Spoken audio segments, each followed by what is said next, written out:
So welcome back in our last session. And I thought to start with a meditation on fear, because I think we do all experience it at different times, and it's useful to know how to deal with it instead of just getting caught up and the mind going round and round and round, and can have adverse effects on our health and, of course, our peace of mind. So let's start by sitting in a comfortable position. It's good if you can keep your back straight, but also relaxed. Make sure your shoulders are relaxed, not tight, tense. One helpful way of being more relaxed is to take a few deep breaths. So you breathe in slowly, as much as you can. Pause for a moment and then breathe out slowly. You can also exhale through your mouth. Just let the air go out slowly. Do that a couple of times and then resume normal breathing.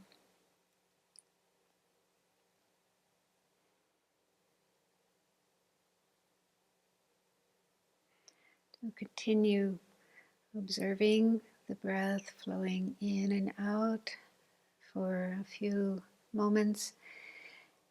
Put aside other thoughts, memories, plans for the future. Just be in the present moment, right here, in the moment, right now, right in the place where you are, being aware of your body, being aware of your breath coming in and going out. And now bring to mind a fear that you have, but better not to think of your biggest fear, like maybe you're afraid of death. So don't try to take that on right away. Think of a smaller fear, like maybe being afraid of being late for work or something else going wrong in your life. And once you have thought of the fear that you would like to work on, try to avoid getting caught up in the feelings of fear and sort of mentally step back from it so that you can look at it objectively.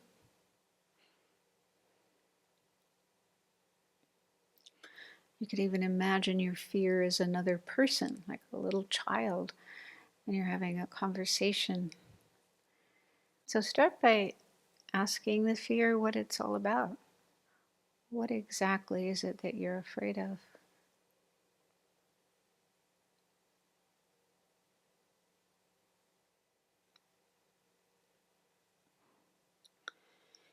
And then once you're more clear about that, what you're afraid of, ask yourself, how likely is it that that will happen? The thing you're afraid of will actually happen. Is it 100% definite that it will happen, or maybe there's just a possibility that it will happen?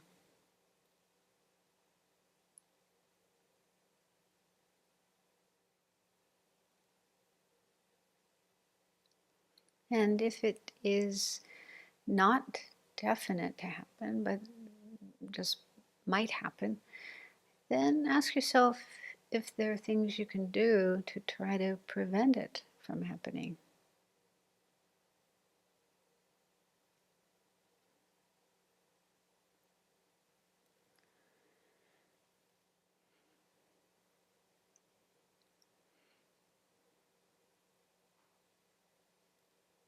And if there are things you yourself can do, or you can ask other people to do to help you, then decide to do those things.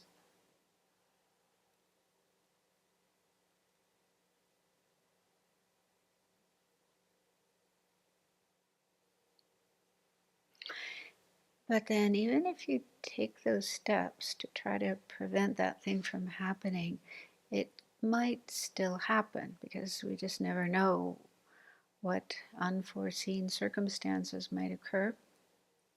So that thing might still happen. But even then, there may be things we can do to get help from others or from spiritual beings we could turn to for help, so that we don't feel totally alone having to face this difficult situation all by ourselves. So think about that. Think about what you could do, how you could draw strength to be able to face this difficult situation if it does happen.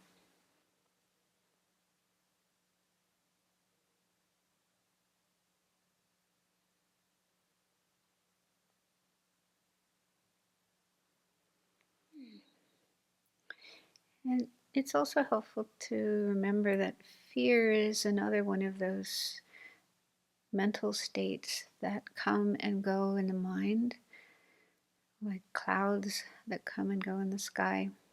It's not something permanent, fixed, always there. And also, we all do have a certain amount of courage and confidence, the opposite states of mind to fear. And we can learn to increase our courage and our confidence. There's things we can do to build up those muscles, and things we can do to decrease or weaken our fear so that it has less strength and less prevalence in our experience. So if that makes sense to you, then you can make the determination to try to do those things, work on those things.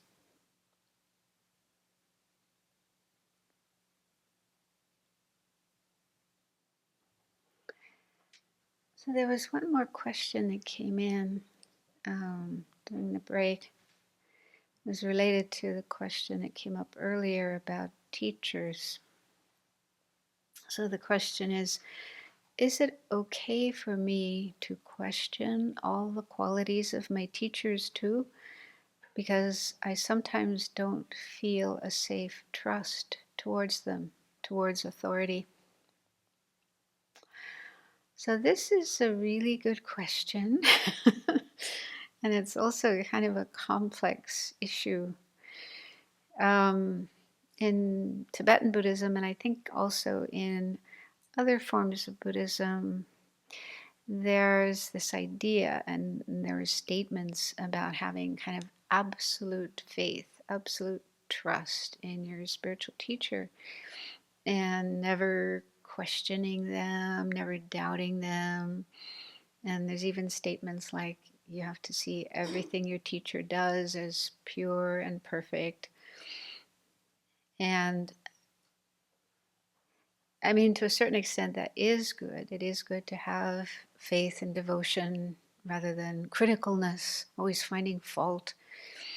On the other hand, it can be dangerous. And in fact, the Dalai Lama often says he doesn't agree with this kind of statement of seeing everything the teacher does as pure. And apparently he started saying that a long time ago, not just recently, but decades ago, because he said this can lead to abuse. Unscrupulous teachers can take advantage of that. And that has happened, especially in the last couple of years. There have been many stories, cases of Buddhist teachers, and of course it happens in all religions, in Catholicism and Islam and Judaism. And there's more and more cases of people in positions of authority, positions of power, positions where, people are looking to them with great faith and great devotion, and they are behaving abusively. And then the students or the disciples, the people receiving this abuse, feel intimidated. Sometimes they try to talk to other people about what happened to them and nobody believes them. And often, and then the teachers sometimes can continue with this kind of behavior because everybody believes they're so wonderful, so perfect. And then more and more people get abused. It's just tragic. I'm sure you know, you've heard. So yeah, this has happened in Buddhism and in all religions, and also in educational institutes and politics and the entertainment world. Many very tragic cases of this. So yes, it can happen with spiritual teachers as well. And so what I've heard and read the Dalai Lama say is that we should question our teachers. We shouldn't have this total 100% kind of devotion, but use our intelligence, use our discriminating wisdom, our discriminating intelligence. And he even points to, passages in the traditional teachings that talk about that. And also, he mentions the cases of great gurus of the past, some of the great Indian masters, the Nalanda masters. And, so there was a master who gave certain teachings or wrote certain texts, and then they had a disciple, and the disciple would write texts pointing out mistakes in their teacher's texts. And so he says, look, you don't have to agree 100% with everything your teacher says. You need to use discriminating intelligence, and if you find some error in what your teacher says, you still have devotion. You don't trash them, but you still have faith and devotion to them and their excellent qualities. But if they make a mistake, that needs to be pointed out. It's not good otherwise. And there's a story I heard from Alex Berzin. He's a longtime student of Tibetan Buddhism and translator and author of many texts. And he tells a story that once his teacher was Serko Rinpoche, really wonderful Lama, and Alex knew Tibetan, so he often worked as translator for Serko Rinpoche, translating from Tibetan into English. And he said one occasion, Serko Rinpoche was giving teachings, Alex was translating, and Serko Rinpoche said something that wasn't correct. Like it was not in accordance with the teachings. And Alex thought, anyway, he went ahead and translated what Rinpoche said, even though he had doubt that it was correct. Then later, when they were alone, he mentioned this to Serko Rinpoche. And Serko Rinpoche says, "You were right. I was wrong. You shouldn't have translated what I said." So kind of that shows that, teachers can sometimes have a slip of the tongue, even a great master like Serko Rinpoche. And and this happened to me a couple of times when I was following the master's program. So we had Tibetan teachers, Tibetan lamas teaching, and then they were translated into English. And I was helping with the transcripts, making the final edited version of the transcripts of the teachings. And there were a couple of times when the teacher said something that was contrary or even contradictory to what it says in the text. And it's just like, what do I do about this? And, should I leave it like that? And I think I made a footnote and, said, this is what the teacher said, but this is what Lama Tsongkhapa says. Because I was really uncomfortable about just changing it. But then I spoke with another of my teachers, a great Lama, and I told him about that. And he said, no, you should say what's correct. And not if the teacher says something incorrect, you need to change that. So, this is a quandary we sometimes find ourselves in. One of our teachers we have great devotion to and be very knowledgeable, very excellent, but sometimes they may say something that's not correct. And so instead of saying, oh, my teacher said the sun rises in the west, so it must be true, and believe that. No, if the teacher says something like that, you politely, respectfully correct them.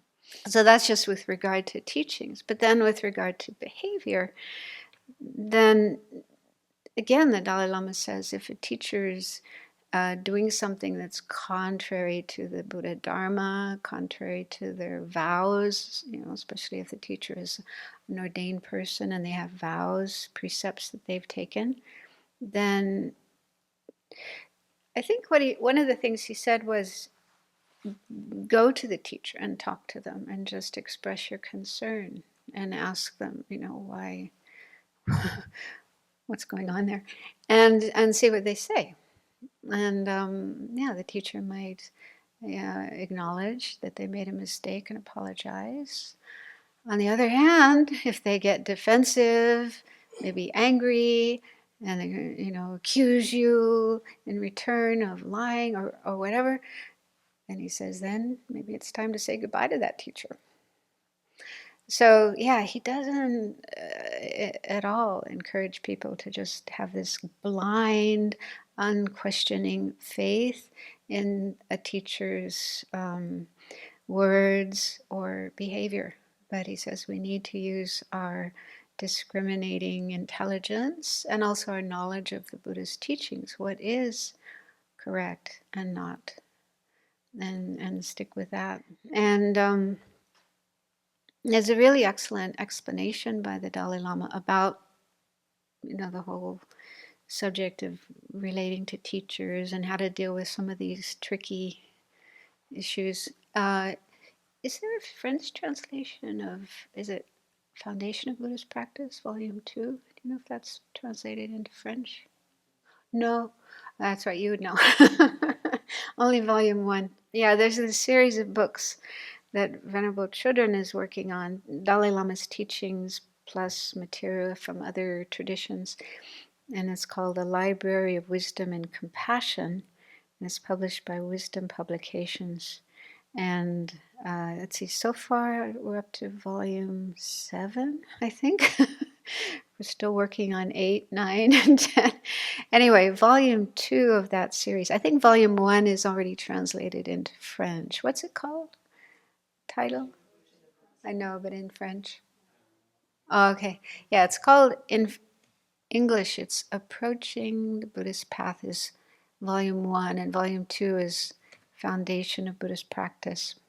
So in that one, volume 2 of Foundation of Buddhist Practice, those of you who can read the English can get a copy of that. There's several chapters towards the beginning of the book where the Dalai Lama is explaining this whole topic of spiritual teachers, relating to spiritual teachers. And he does it in a very balanced way, that we need, yes, it's important to have respect, but at the same time, we need to have discriminating intelligence. So it is a difficult thing. I mean, I myself have had a problem with that. Some of my teachers, one in particular who, I took teachings from, but then did things that were contrary to His Holiness, and it was really, really difficult for me, really painful. I finally managed to work out a solution to that. But the Dalai Lama himself talks about his own experience when he was still in Tibet, as still quite young. I think he was maybe about 16 at that time, and one of his teachers, Reting Rinpoche, I think was his name, and there was some kind of political struggle in the government, power struggle, so one of his teachers was involved in that, and there was even some violence and death that happened as a result of that struggle. And so he said it was really, really difficult, but he said, even though this was his teacher, as the Dalai Lama, he had to say, this is wrong. What this teacher is doing is wrong. So he said when he was sitting on his meditation cushion, doing his prayers, his practices, he would think of that teacher and have great devotion to him. But outside of that, when it was necessary, he would say that behavior was wrong. But then again, it's like what you can do is blame the action. That action, that behavior is wrong. but not the person. Still have devotion to the person, but see that that action, that behavior was wrong. It's difficult to do that because we have such a tendency to, combine everything. That person is wrong. That person is bad because they did that bad thing. But yeah, if you look at all the good things, all the good qualities and all the good things that that person has done,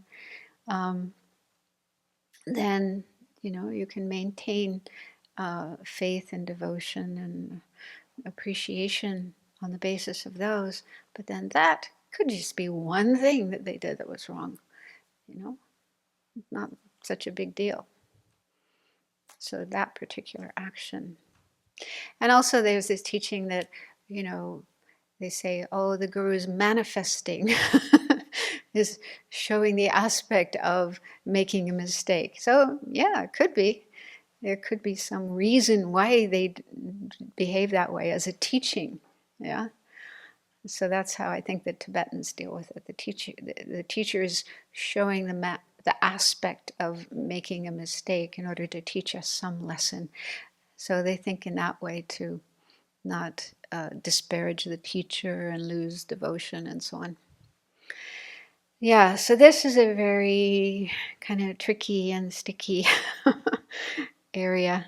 So if you do have the chance to read that explanation by His Holiness, it's very helpful. General anxiety, I don't know. It could be. It could be just, yeah. And it could also be something from past lives. Like, according to Buddhism, this isn't the only life we've ever had. We've had lives before this.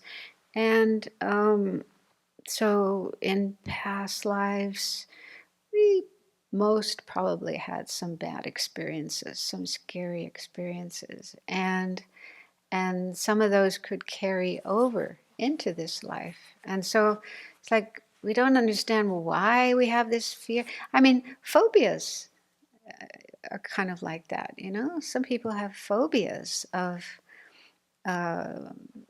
things that they don't understand why they have this fear of that particular object.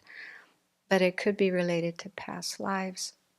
I met a woman who told me that she had this fear of dogs, and it was like irrational because she'd never had any bad experience with a dog, and like even little tiny dogs, aren't very dangerous at all.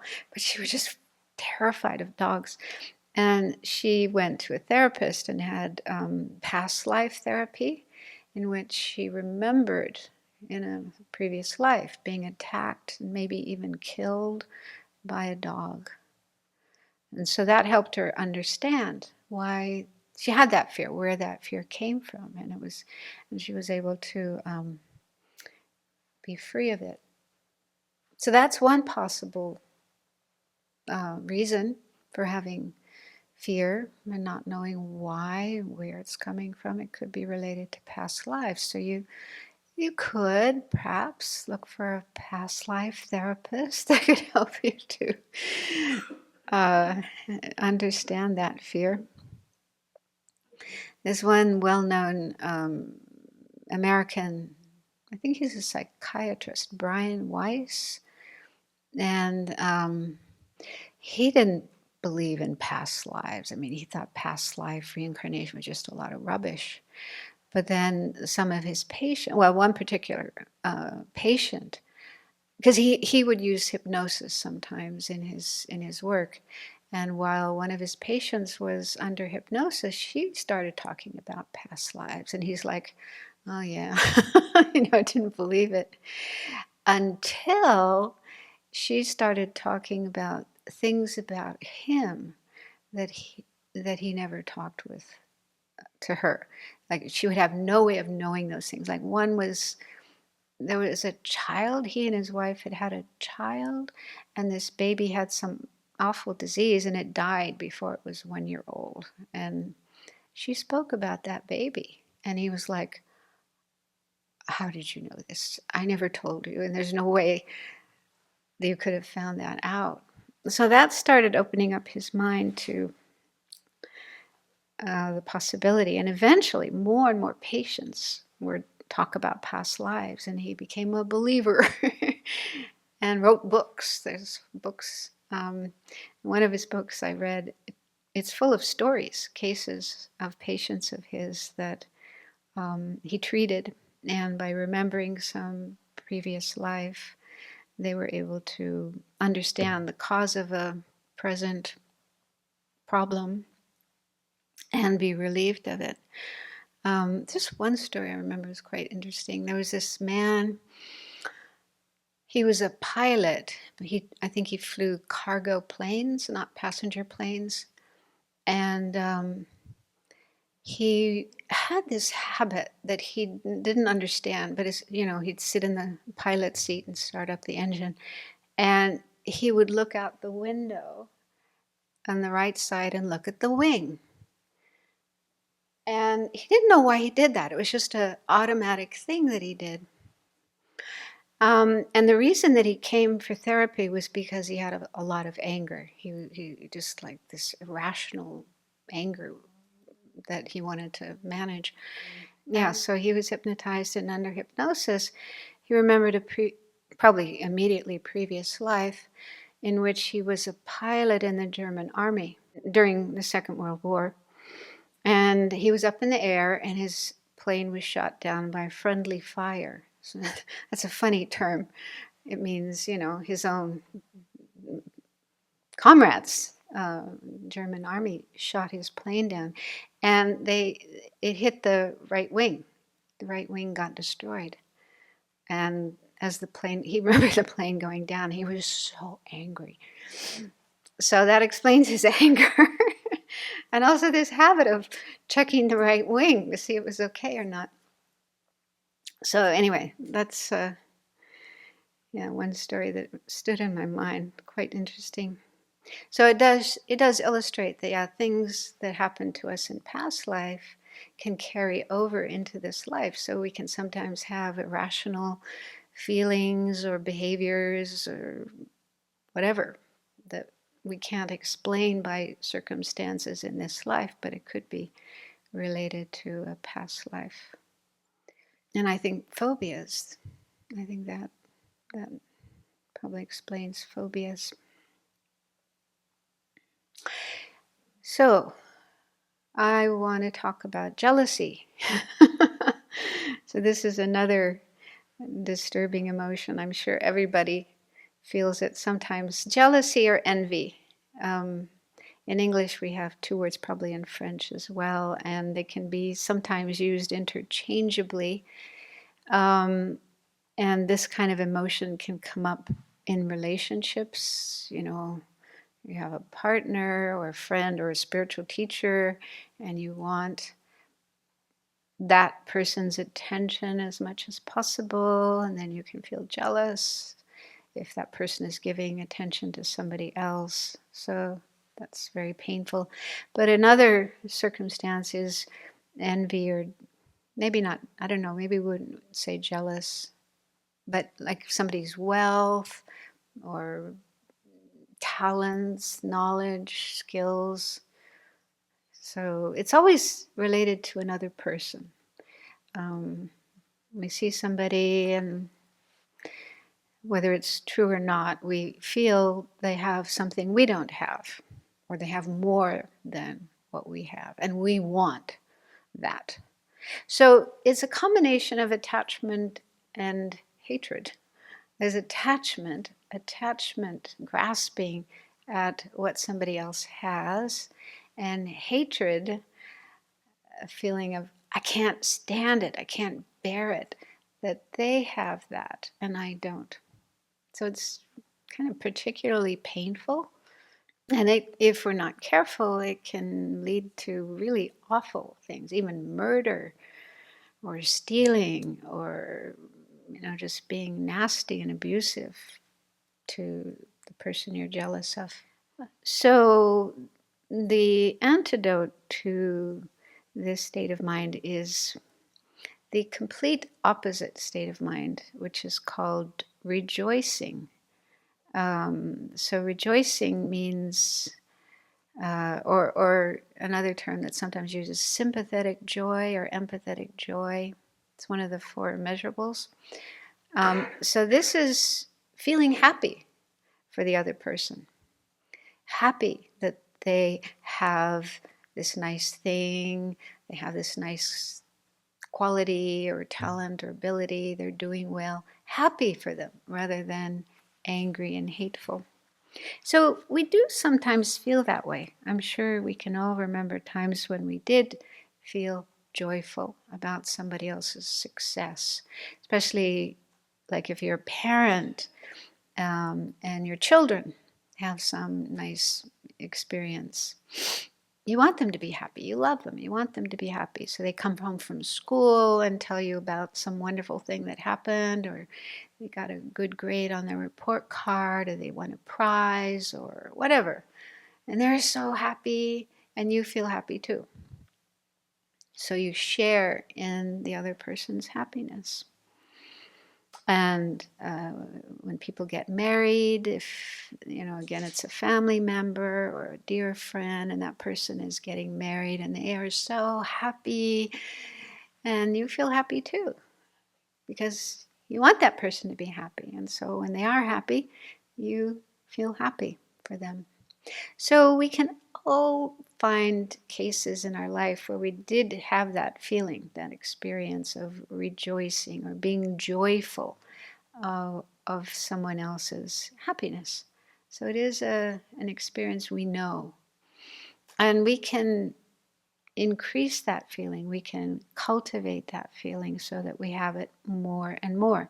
And like I say, it's one of the four immeasurable thoughts, like the prayer that we said at the beginning. And so, yeah, we can meditate, do a meditation, and deliberately cultivate this state of mind. Or we can just do it on the spot. When you see somebody happy, children are playing in the playground and think, oh, I'm so happy that they are happy. Or we see some people getting married, even if they're not anybody we know, we can still feel happy for them. And also in the spiritual context, because jealousy can come up in the spiritual community, spiritual center, Dharma center. Like we already mentioned, if the teacher is giving attention to somebody else, or somebody else is kind of getting closer to the teacher, then jealousy can come up. Or you might be jealous because another person seems to be able to meditate better than you, or they're quicker to understand the teachings. They ask really good questions, and you can't even think of a question to ask. And so there could be all kinds of things that could happen in a dharma or a spiritual community where jealousy could arise. So be on the lookout for it. Try to notice it when it's there, and know that it is an unhealthy state of mind. I mean, just looking at how you feel, how it makes you feel when it's there in the mind, it's kind of obvious that it's ugly and painful and not virtuous and a source of joy, a source of happiness. So kind of make a study of envy and jealousy so that you do recognize that it is negative, it is an affliction, it is something to work on, to overcome rather than perpetuate. And like I say, the antidote is the opposite state of mind. Happy, feeling happy for the other person. And if we're in the throes of jealousy, feeling jealousy, it's very hard at that moment in time to transform our mind and feel happy. But it's worth a try. You could just say to yourself, I'm really happy for that person. How wonderful, how great it is that they can sit and meditate so well, that they're so smart, that they're close to the teacher, whatever it is. Just try to say that to yourself, even if it's not how you really feel. So again, that idea of fake it until you make it. Try to generate that state of mind. And you'll probably notice if you keep doing that, just saying that to yourself, it does make you feel better. It feels like the right thing to do, even if it's not 100% from your heart, but it just feels like, yeah, that's a more appropriate, more positive, a more virtuous state of mind. And so if you keep doing it, gradually it does become genuine. You'll start to really feel it. I just read something about this recently. There's a book called How to Be Sick by Toni Bernhardt. Who's a meditator, and she got this illness, some kind of mysterious illness that never went away. And at the time of writing the book, I think she'd been ill for 20 years. And it totally changed her life. She had to give up her career. And she was still married, and her husband stayed with her, but she wasn't able to do things with her husband like they used to do. They couldn't even go out to dinner because she was so exhausted all the time and in pain.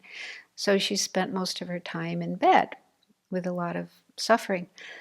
But she used what she learned about Dharma, about mindfulness and thought transformation and so on, used those methods to deal with her illness. And then she shared in this book. So, yeah, she talked about jealousy because like her husband could go out with their granddaughter and do all these wonderful things, and she really wanted to be with them, wanted to go with them too, but she couldn't because she was too sick. So jealousy would come up in her mind, and of course she didn't like feeling that way. I mean, they were her loved ones, they were her family. So she would try to do rejoicing. And it wasn't easy, but she would make herself say that to herself. I am really happy for them. I'm very happy that they are, doing these wonderful things, even though I'm lying here in bed sick. So yeah, she said initially it was not easy and it didn't feel genuine, but she would keep doing it. And eventually it became genuine. She really was able to feel happy for them. And it's so obvious to our mind that this is a much nicer, much better way to think and feel than jealousy. And so, the way I think of it is the mind wants to be happy. The mind wants happiness. It gravitates to happiness. So when you discover something that does make you happy, as opposed to this other state of mind that's so yuck, painful, then kind of naturally the mind will want to go in that direction. Yeah, so it's worth trying to think that way, feel that way, even if it's just saying the words to yourself that don't feel 100% genuine. It will eventually become your way of thinking and way of feeling. And some other things that can help to decrease jealousy and envy is contentment. Learning to be content with what you have. Sometimes we take things for granted. We have a lot. We have a lot of things. We have a lot of talents and qualities and abilities. And sometimes we kind of ignore those and are looking out there at what other people have. And then we feel dissatisfied with what we do have. So, yeah, learning to be happy with yourself, with what you have in terms of material things, also your knowledge, your abilities. Appreciate and feel grateful for the things that you do have. We have this expression in English, count your blessings. That's really helpful. So it is helpful to, look at the things you have and feel good about those. And then try to generate this feeling of happiness for what others have. And also another thing that I found, because I feel jealous sometimes. So when I notice myself feeling jealous of somebody else, then I would ask myself, okay, So what if you did have what that other person had? Would you really be happy? And thinking about that, I thought, yeah, I probably would for a while. But then, if I have this tendency to be dissatisfied with what I have and jealous of what somebody else had, then sooner or later, I'd probably notice somebody else who has even more. And then I would feel dissatisfied. Once again, it's like a cycle. I'd feel, oh, I don't have enough. It's not good enough. I want what that person has. Like that saying of the grass is always greener on the other side, It seems to be a human tendency to look at others and make comparisons with others and what they have and what they can do and what their body is like and what their mind is like. It's just kind of an automatic thing that we do. And so, yeah, inevitably we'll just keep finding more and more people that have things that we don't have and can do things that we can't do. And so it's like there's no end. You'll never find satisfaction and contentment if you keep following that tendency. So I found that really helpful, just to realize that even if I have what others have, I probably wouldn't be truly happy. So the best way to be happy is be content. What one teacher was saying, we should be content with everything except Dharma. Something like that. I don't remember the exact words, but when it comes to Dharma, like our knowledge of Dharma and our practice of Dharma, we shouldn't be content. We should strive to do more, like learn more, practice more. I mean, our goal, our kind of ultimate goal in the Dharma is enlightenment, becoming enlightened. So we shouldn't stop learning, increasing our knowledge and increasing our practice until we reach that goal. So there's different kinds of contentment. But even then, even with our Dharma practice, we need to do it in a balanced way, because it's still possible we could be influenced by jealousy. If there's somebody who knows more than we do, and then we push ourselves, I have to know as much as that person. And that may not be so healthy. I mean, it's good to have the wish, the aspiration to know more and do more in terms of practice. But we also have to recognize our limitations. Some people just have really amazing minds and they're able to learn things, and they can learn Tibetan and Sanskrit and Pali and translate all these texts and be interpreters and, have this amazing knowledge. Well, they probably created the cause for that in past lives. They're reaping the result in this life of things they did in past lives. And maybe we just didn't do all those things. We don't have the karma. We don't have the ability to do what they are doing.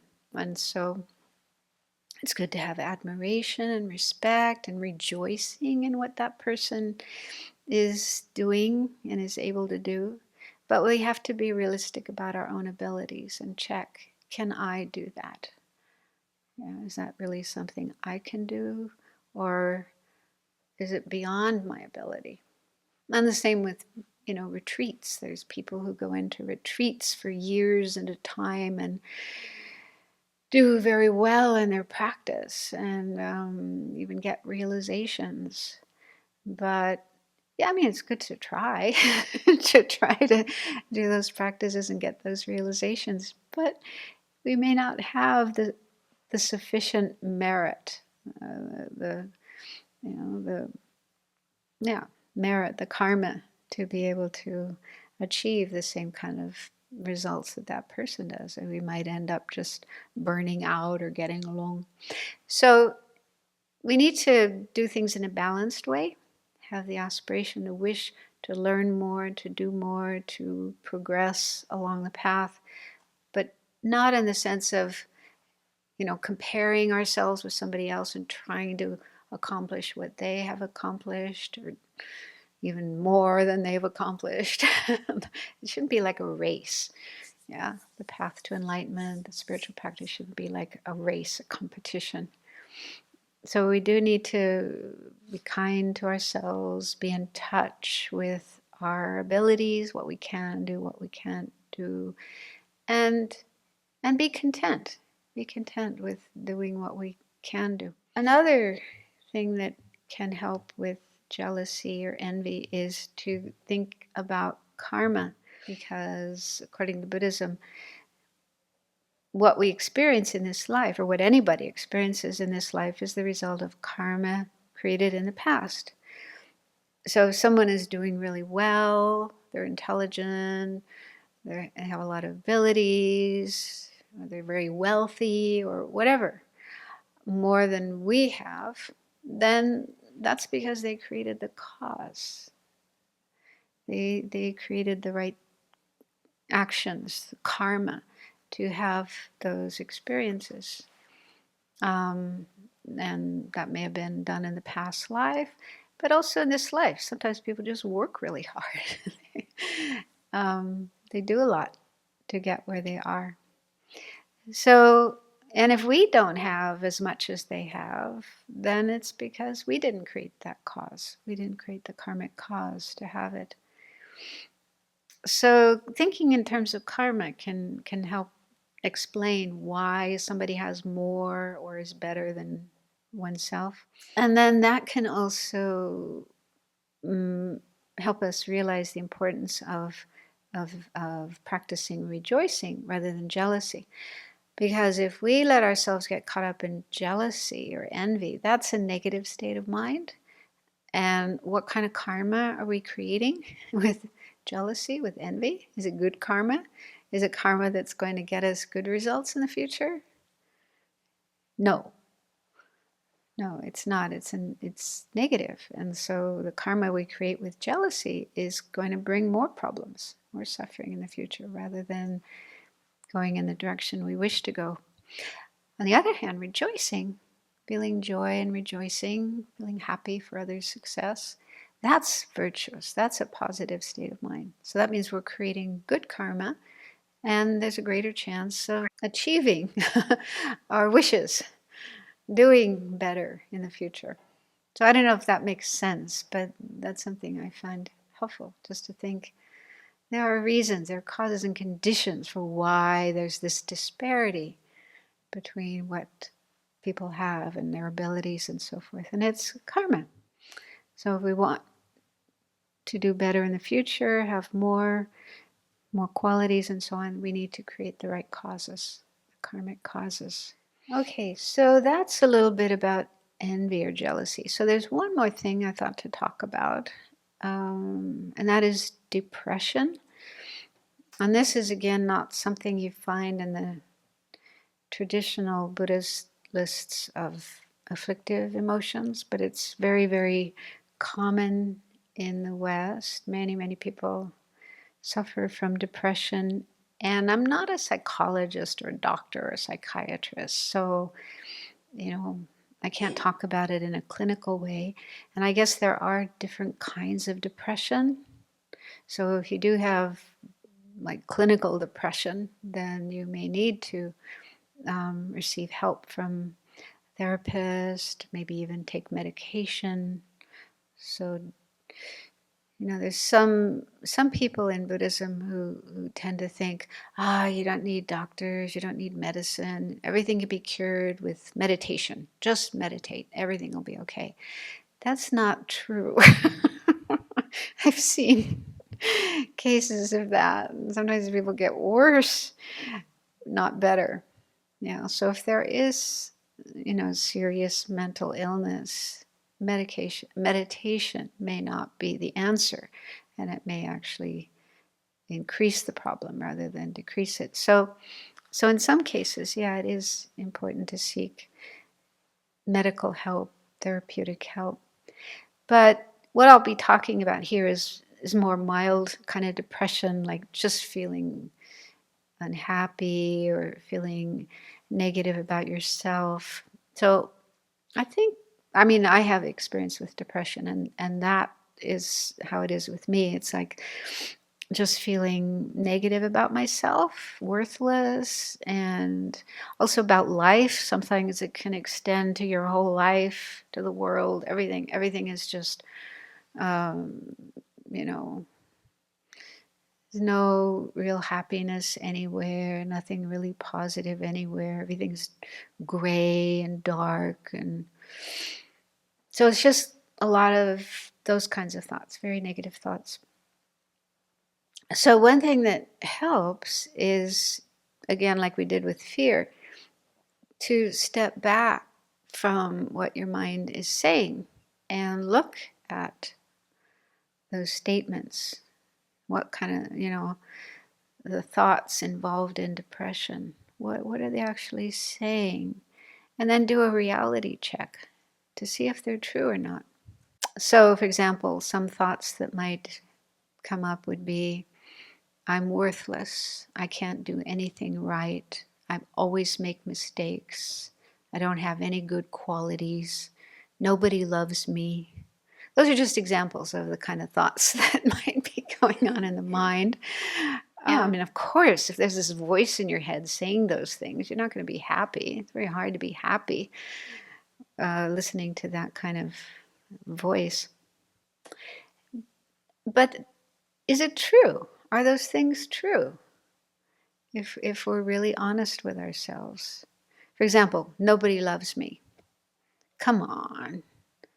I'm sure there are people who love you. Probably your mom.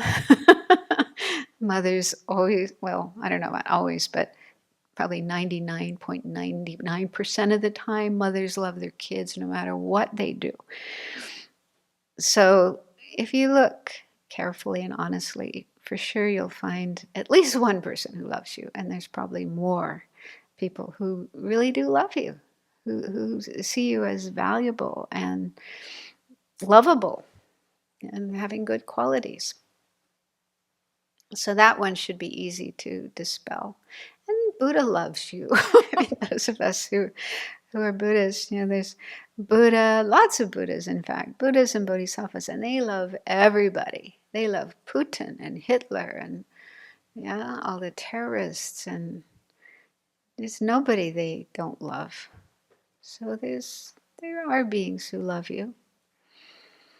And then, I can't do anything right. I always make mistakes. I'm worthless. I'm useless. Come on. If you look carefully, you can probably make a list of things that you have done well. Maybe not as great as what other people are doing, but you did accomplish things. You are able to do things. Washing the dishes, cooking a meal, cleaning a toilet. Yeah. Those are worthwhile things. Those are important things. Nobody cleans the toilet. It's pretty awful. So we all have abilities. We all have things that we can do. So again, it could be a question of comparing with others and feeling, oh, I'm not as good as that person. That person can do this and I can do that. So we need to look at ourselves realistically and recognize our talents, our abilities, our accomplishments. They are there. But we might just be ignoring them or belittling them, disparaging them. So yeah, it is important to appreciate what we can do and feel good about ourselves for those things. So those are just some examples of how we can look at our thoughts, the thoughts that are going on when we feel depressed, and recognize that they're not realistic. And also in Lamrim, Stages of the Path to Enlightenment, there's this meditation we call Precious Human Life or Precious Human Rebirth, based on teachings that the Buddha gave, where he said, yeah, being born as a human being is really, really wonderful, precious, especially if you have the chance to learn the Dharma, to meet the Buddha's teachings. So the basic idea is every sentient being is precious, in fact. Every sentient being has Buddha nature, the potential to become enlightened. Every sentient being will become enlightened one day. So we all have that potential. And most beings, like animals and so on, they're not in the right situation, the right condition to be able to recognize their potential and then develop it. They can't, even if, we try sometimes. We have animals in the room when we have Dharma teachings, but they don't understand the Dharma. They usually fall asleep or they get into fights with each other or whatever. So, yeah, as an animal, you just don't have the mental capacity to understand the Dharma teachings. You try to teach a cat to not kill. You can talk to them 24 hours a day. Don't kill, don't kill. It's bad karma. That being wants to be happy too. They don't understand. They can't practice. So even that simple Dharma practice of giving up killing, they can't do it. They can't understand it and practice it. So as human beings, we have this incredible intelligence. The Dalai Lama always talks about that human intelligence, what we can do with our human intelligence. So yeah, we have amazing ability to use our intelligence in ways that are beneficial for ourselves and others and the world. We can learn the Dharma, we can practice the Dharma. So anyway, that's just the basic idea of that meditation. And that's a really good antidote for depression. Yeah, because you're looking at your what you have in your life as a human being, and especially with the chance to learn and practice the Dharma, and what you can do with your life. So if you do it well, you end up feeling really energized, really positive and confident and energized to use your life in a way that's beneficial and meaningful. So that's a good meditation to do to overcome depression. And then, yeah, like the other thing I've talked about before, that those thoughts, those kind of self-critical thoughts that cause you to feel depressed, those are temporary, transitory. They are like clouds in the sky, not permanent. So understanding that is really helpful. Then you don't have to buy into them. You don't have to believe in them. You do have a choice. You can say, no, I'm not going to listen to you. I'm not going to believe in you. I'm going to, think positively instead. And yeah, just don't identify with them. So some of the things I've talked about before can be applied to depression. And also altruism. The more depression usually is quite self-centered, self-absorbed. It's all about me, poor me, my faults, my limitations, my this, my that, my mistakes. So it's so much about me. So the more we train ourselves to think about others, focus on others with compassion and love and altruism, wanting to benefit others and doing things to benefit others, that's very uplifting. In fact, they say that helping others, doing volunteer work, service work, causes endorphins to be released in your system, and they make you feel good. I mean, there's physiological basis for feeling good by acts of kindness and helping others. And you can definitely experience it. You do feel good, but it's also related to the body's chemistry. And so, yeah, the more we can cultivate those kinds of thoughts and feelings, caring about others, doing things for others, there's so many ways we can help others, in wherever you live. There's probably organizations where you can volunteer, even if it's just stuffing envelopes, licking stamps, serving food to homeless people. This, just find some way of interacting with others in a helpful way. It's being helpful to others. You definitely feel better about yourself, not depressed. And I've also heard that physical things, like, physical exercise is also helpful. That also causes more endorphins in your system, so you'll feel better. Do some physical exercise, work, clean your house, go for a walk, go for a run, go to the gym. There's always something you can do physically, even during the pandemic. I think people found all kinds of creative ways to do physical activity, even if the gyms were closed. So those are some things, kind of practical things that can help to alleviate depression.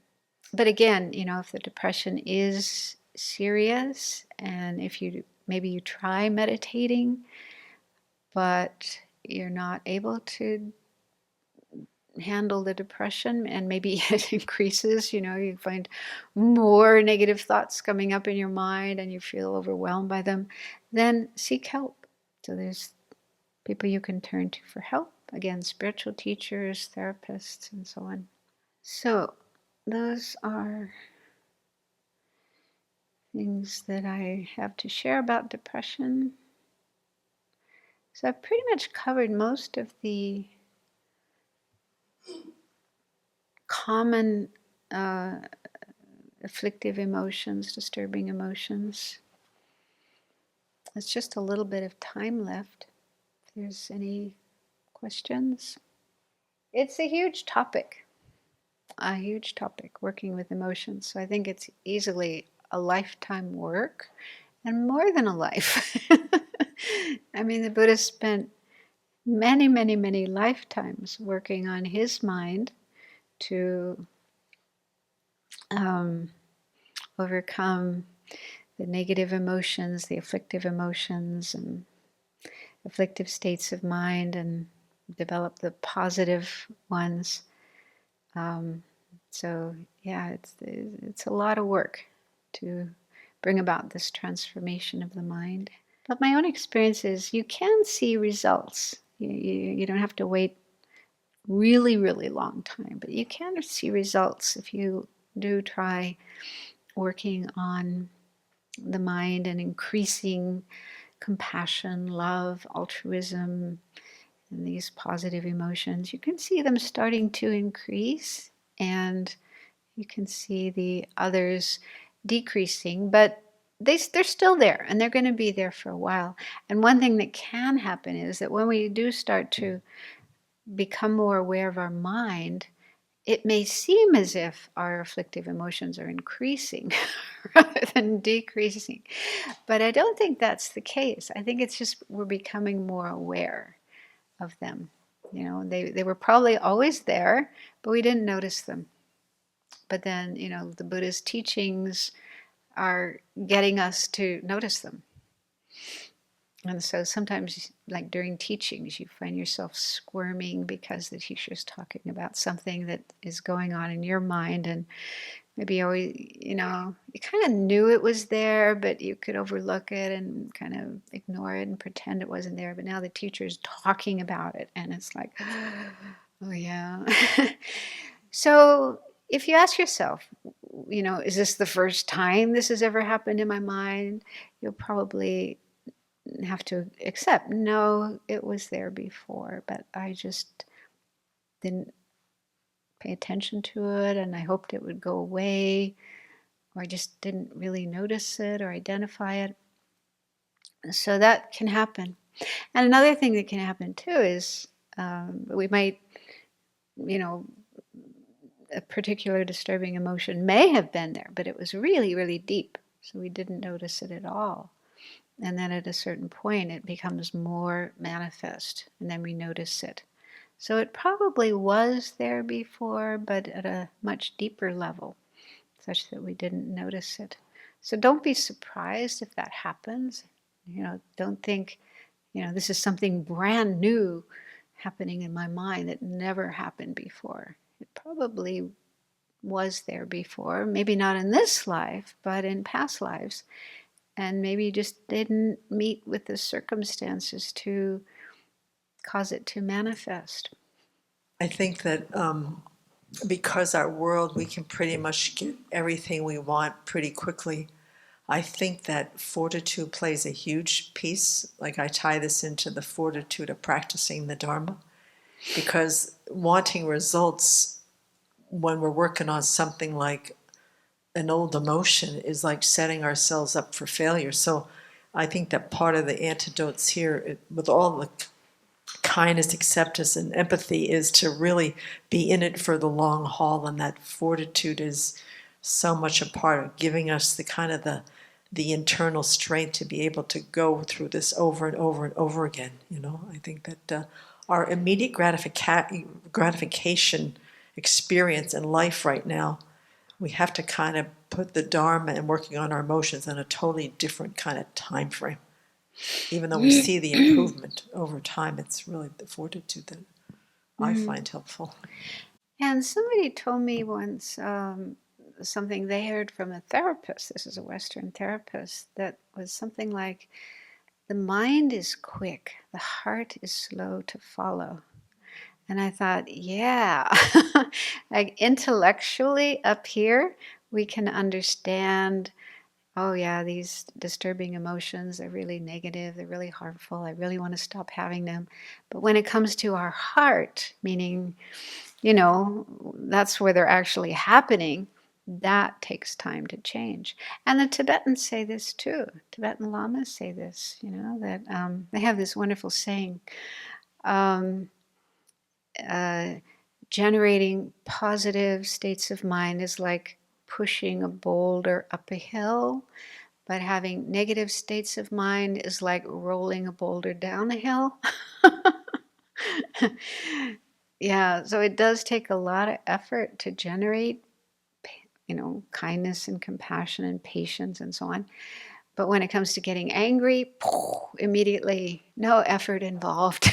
No, you don't have to try to generate that. So that, hearing that from the Tibetan lamas who've had the Dharma in their culture for 1,200 years, at least, so they know, they have plenty of experience, and they know it takes time. And so Lama Yeshe used to laugh at us, and he'd say, "Oh, you Western people, you have instant coffee and instant, money out of the ATM machine, and instant dinners on a microwave, and so you think instant enlightenment, instant, results from your practice."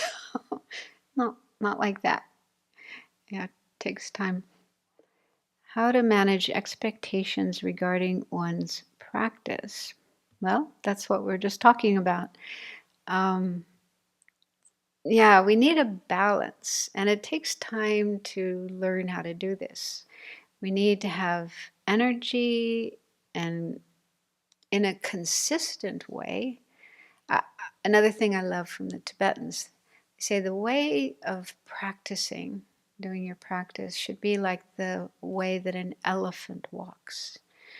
We probably don't have too many chances to see elephants, but they walk kind of slowly, but they can go a long way at that same speed. They can walk all day.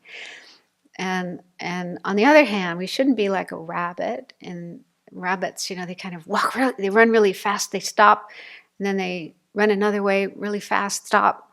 So they're kind of all over the place. And so we shouldn't be like that in our practice. Like sometimes we have the spurts of energy and we practice a lot, and then we get exhausted, and then we don't practice for a couple of months.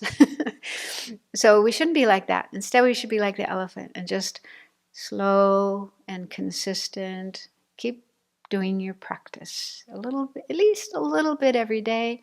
Lama Yeshe sometimes said, even just 5 minutes of meditation is good. You can do more, better, but even just 5 minutes of practice every day, slowly and consistently and regularly, and just keep going, then you'll get results. And try not to have expectations. That's another thing Lama Yeshe used to say. Don't have any expectations. People sometimes meditate thinking they're going to get some vision, or they're going to learn to fly, or have all these fantastic experiences. That's not the point. One of the other things I love, Lama Yeshe said, the way to know if your practice is going well, if you're doing it right and it's going in the right direction, is to observe your way of behaving with other people, how you feel with others. Are you more kind? Are you more compassionate? Are you more considerate? Less harmful, less selfish? If that's happening, your practice is going well. On the other hand, if you're more impatient, more angry, more hurtful, having more problems with people, you're doing something wrong. So that shows that the real purpose of practice is improving ourself as a human being, improving our character and our relationships with others, and not getting these fantastic experiences. Do you have any advice about how to incorporate meditating on impermanence throughout the day, or just in a daily way? I'm not very good at that. They say you should try to keep in mind your meditation objects, meditation subjects during the day, but I usually forget. I get so caught up in things.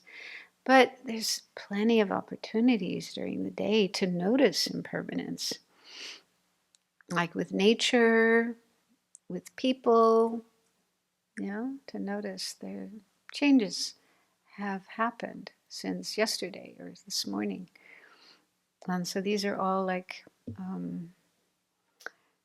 signs of impermanence. Yeah, so it just depends on your ability and your focus, your mindfulness, your ability to remember that. But there are opportunities. But you could also, have little symbols or signs of impermanence, sayings on your wall or on your computer, or pictures, a little skeleton. I was seeing somebody had this little toy skeleton on their desk. So that's a pretty graphic reminder of impermanence. That's going to be me one day. So yeah, you can be creative and find what works for you. Okay, there's one last question about attachment and the need to feel recognized. Where does the line fall between the attachment to success and recognition, and on the other side, the desire to improve ourselves, rising in our career, become more professional in our job, basically everything that pushes us forward? Well, what pops into my mind is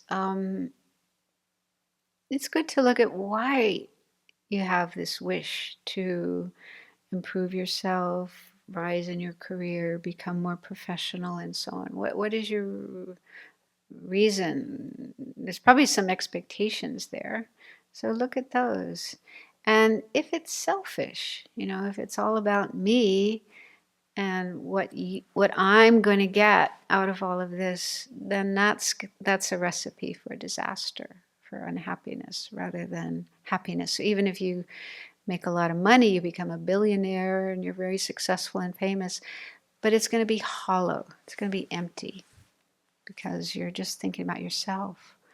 On the other hand, if your wish to improve yourself, advance in your career and so on, is to be of greater benefit to others and to the world, then that's more meaningful. And if you are successful in achieving those things, then there will be a sense of genuine accomplishment and happiness rather than this hollow, empty kind of feeling.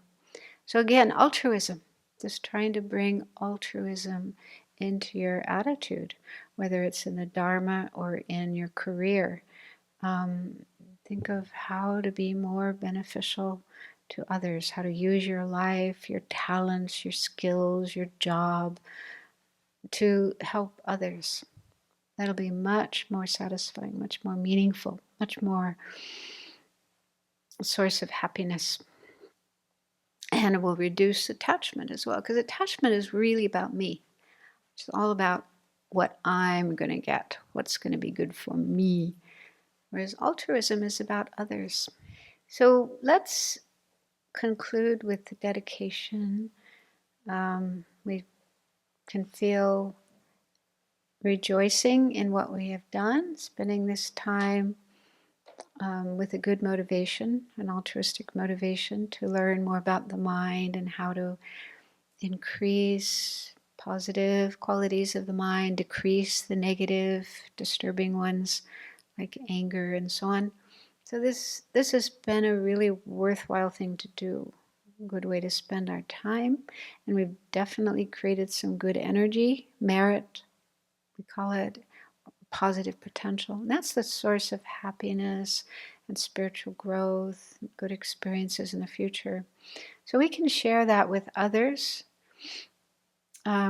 wishing that it will benefit them as well, benefit them to have fewer disturbing emotions like anger and more positive ones like love and compassion, and help all of us get closer to enlightenment.